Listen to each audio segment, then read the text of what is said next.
one of the heaviest burdens a parent can carry. Abdulrahman Rimawi walks his sons to their final resting place. Dhafar and Jawad were shot during confrontations with Israeli forces raiding Kufur'in village near Ramallah last week. The Israelis said Palestinians hurled rocks and Molotov cocktails at the soldiers. Dhafar was killed first. In this video, he can be heard calling out to his brother for help. Jawad doesn't hesitate. More gunfire. And he's dead too. Since the beginning of the year, wakes like this one have been held almost daily across the occupied West Bank. Jawad didn't want to grow bald. He loved his hair. Look at him. He bought hair oils and would ask me every day if he had grown baby hair. Is this the attitude of someone who wanted to die? They loved life, but death is imposed on us. Those who haven't lost a loved one have lost the little sense of security they once had.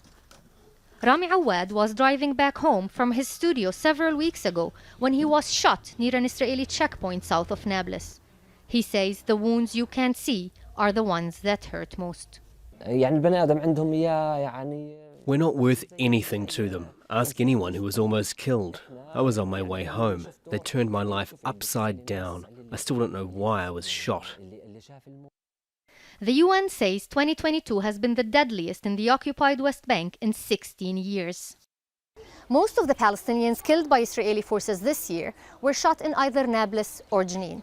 In both cities, Palestinian fighters put their political affiliations aside and took up arms against the Israeli occupation, a phenomenon Israeli officials fear might ignite similar actions elsewhere and end in widespread protests. Israel says it's facing an increased threat, with 3 times the number of Palestinian attacks this year compared to 2021.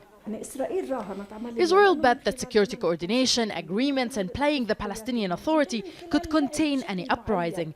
But that's impossible, given there's an active occupation that's trying to create irreversible facts and settle the conflict.